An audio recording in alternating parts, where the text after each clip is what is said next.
I'm Dom Wiseman for Club Marine TV, and we're taking a look at this magnificent and beautifully set up Northbank 650HT-F. For any mere mortal, choosing a boat is a difficult task. There are so many things to consider. But when you're Al McGlashan, there's even more things to think about. Let's take a look.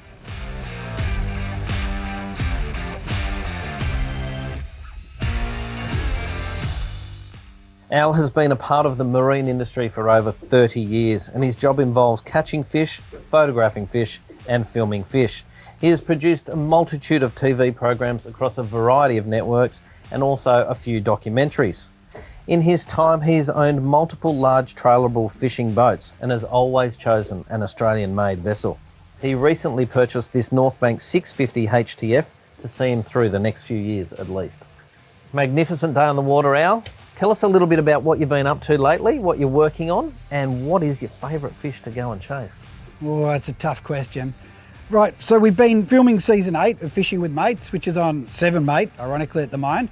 So we've been up to Groot Island, fishing on the North Banks up there as well, catching sails and everything, and then down to Victoria doing whiting and gummies and catching, what are we doing? Of course, marlin out the front here as well. And we took Jeremy Cameron out, catch a few marlin as well. So we're travelling heaps, and obviously now COVID sort of stops you, starts you. It's been very mixed up year. We're starting to work on the next doco, which will be on East Australian Current next. So there's lots happening at the moment. It's been pretty exciting to say the least. And favourite fish, which one would you pick? I'd have to go marlin, but it's only because it's marlin season. And then as this water cools down, we're coming to tuna. It's going to be tuna season. Well, wait, then there's swordfish, so swordfish season as well. Then there's kings are pretty good at the moment too, so a couple of kings. I haven't got one, I can't pick one. You can't pick one, but there's big so fish. Many things. Big fish, I reckon. I love catching big fish. Well, you know the funny thing now? I don't actually like catching them. The rod goes off, get that rod, someone wind it up. I've done all those years, like when I caught that huge bloody bluefin years ago, 155 or whatever it was kilos, it's like, never again. Someone else can do it now. So we'll go sword fishing the next few weeks, and I'll be the only one that won't want to touch the rod. Excellent. So you're doing all of that in a Northbank boat. How did this particular boat come around? First thing is, my old boat was 6 metres, this is 6.5. So I said, I just want that little bit more length, but you know, I want a hard top, I want all these things.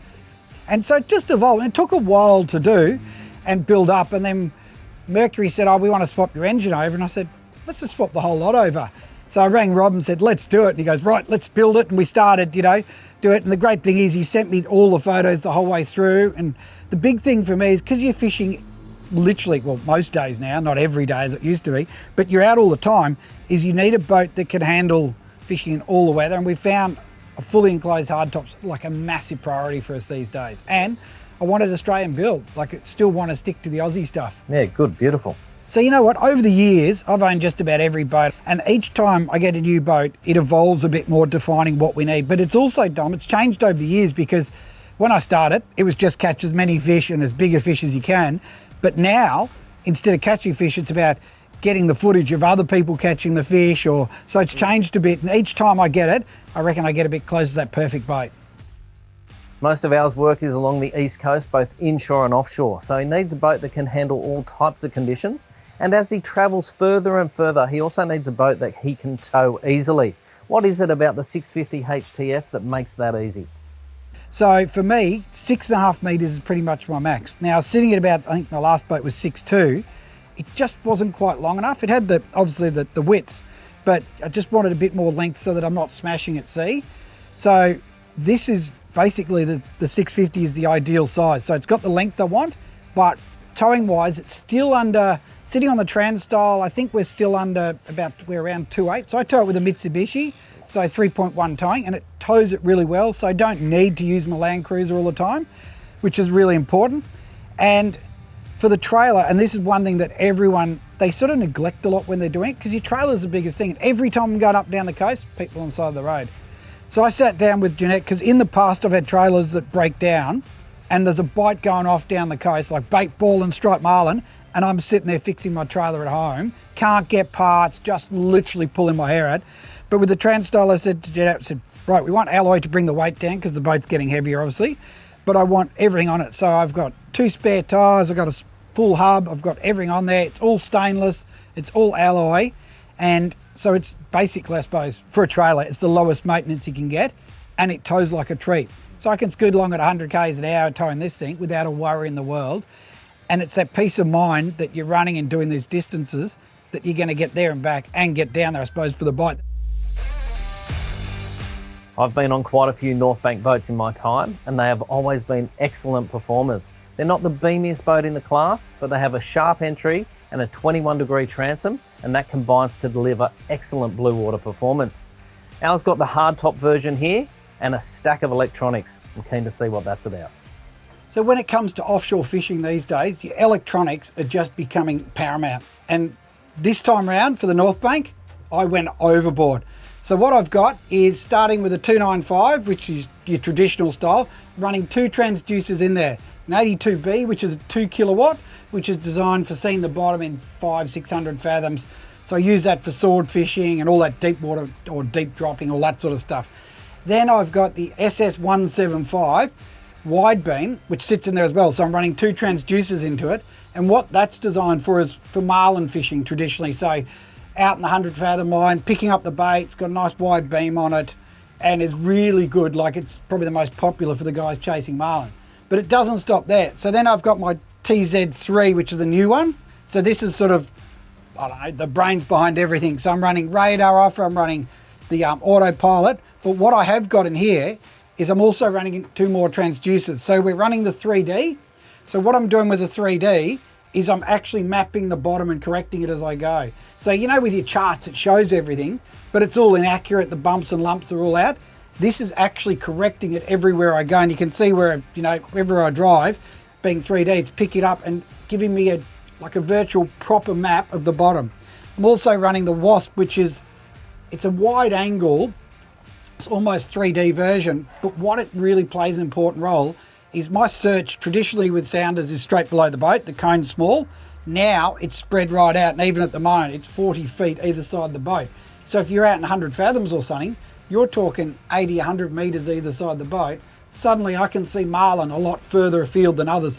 And this is what's critical these days for us with sounders, or with all electronics, is that it plays a really important role in finding fish, because we're getting better at catching fish and having dogs jump in front of us. We've also got SS175 low as well running into here. So I've got 4 transducers running. Now on top of that, I've got the radar. Now, instead of using a traditional little dome radar, I've got the big proper swinging version. And the key is with that is I can now pick up birds, you know, 4, 3, 10 miles away, which suddenly gives my search area when I'm chasing tuna a whole new, like, it raises everything to a whole new level. So that, you've got autopilot in there as well, which is just, you're doing those big distances, you've got an autopilot, so much easier to drive. It just plays a massive role. All these electronics, you know, I used to think it wasn't important, now I can't live without them. So in addition to the electronics package, I've added a whole lot of other elements to this boat to specialise it to what I do. So starting up the front, we've got a Lone Star anchor winch there, which is a priority because with the bigger hardtop, you can't access the front with ease. So now moving down the boat, I've obviously got a set of outriggers, but I've put a lot of thought into this because I've got the Hookem carbon outriggers, which are 20 foot, the biggest ones, but because the relax mounts are up high, getting them up can be a real issue to put them in. So you've got to have carbon fibre. They're more expensive, but for the ease of use, they're brilliant. Now the flooring, Wes and the boys at Former Sign have put U-Deck on here, which I was like, oh yeah, I'll put it on. It is really good. So it's more comfortable under your feet. And secondly, we can even measure our fish. Probably a little bit over the top at 1.80 m, but you know, we'll work on it. We've got a Yeti in under here. So the seat box, instead of, because I haven't got underfloor storage or underfloor kill tanks, is what I've done is I've got multiple Yetis there for different sizes. So when we're just going kingy fishing, we run the smaller one. When we're going offshore and doing tuna fishing, we take a lot of bait and a lot of ice, we go up to the 120 or even to the 160. Moving further back, we put the upright rod holders down the side here. The boys at Melbourne Marine set them up for us. While we've got multiple rod holders up the top, this is essential when it's rough days or you're carrying your 80 pound or your heavy gear. So running them down there is really simple, but a real priority.